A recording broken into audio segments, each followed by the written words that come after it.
Hello, my name is Valeria Massott and I'm going to be talking about this article titled Autophagy inhibition of immature oocytes during vitrification-warming and in vitro mature activates apoptosis via Cas-Pas9 and 12 pathway. For the introduction, I'm going to talk about autophagy. It's the controlled digestion of an organelle or cell component that leaves behind autophagosomes. It's used as a host of the defense mechanism by killing infected cells and as a housekeeping role in the damaged organelles. The apoptosis is the programmed death of the cells that occurs as a normal and controlled part of the organism's development and growth. Some of its functions are in the limb growth by allowing the separation of the digits, in the nervous system by killing the cells that are incapable of performing synaptic connections, and in the immune system by killing cells that cannot produce antigen specificities.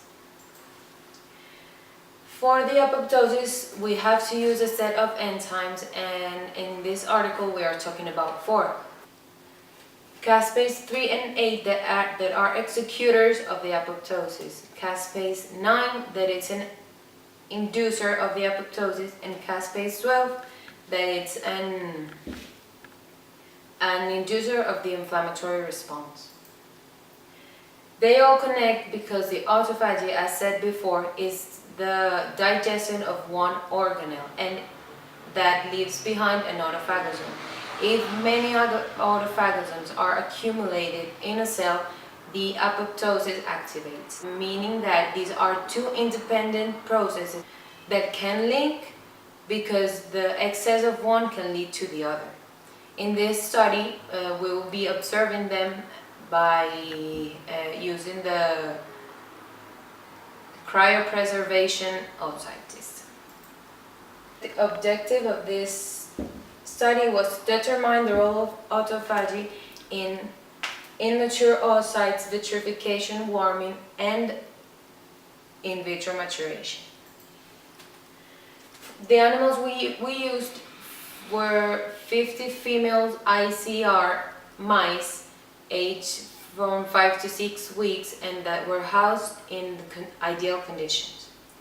For the oocyte collection, a needle was introduced in the free helium hole of the ovary, and the largest amount possible of follicles were extracted.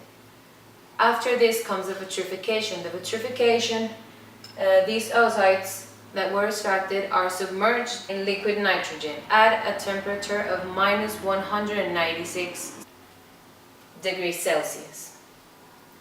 And last is the in vitro maturation, where after the vitrification, these oocytes go into petri dishes to receive a micro drop of IVM medium, and it's stored at 37 degrees Celsius. All these processes are used for in vitro fertilization, embryonic cryopreservation, and fertility treatments.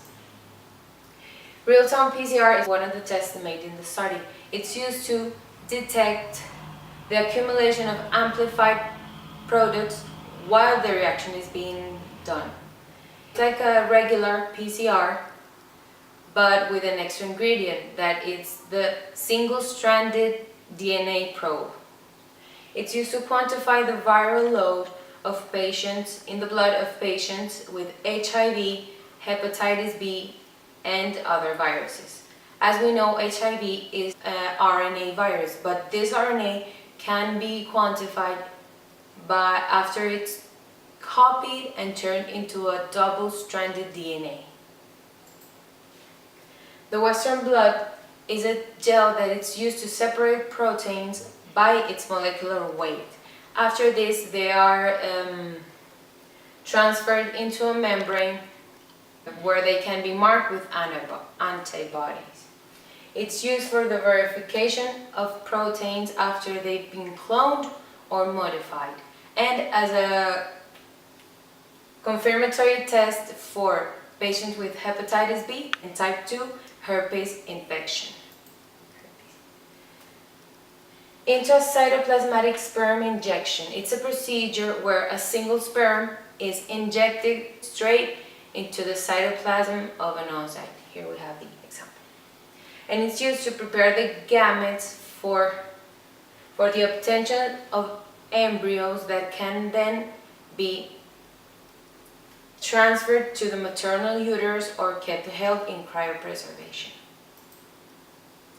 In the results, we have the Western blot where we can see that Beclin-1, that is an autophagy inhibitor, is higher in the group 1. This is because in the group 1 was the only group that was administered this inhibitor. The caspase 8, as we can see, the 3 lines in the 3 different groups have no significant changes. Caspase 9, 3, and 12 are significantly higher in group 1. This is because the autophagy process was inhibited. And the beta-actin is a protein that's used for control.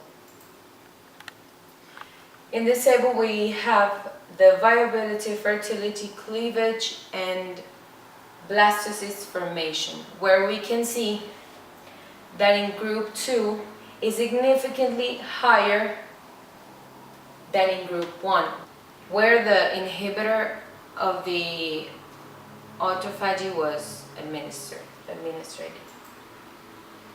For the discussion, author Renzi et al. Said that exposing cells to low temperature could cause stress in them. Tao et al. Said that the cryopreservation is related to the stress of the endoplasmic reticulum.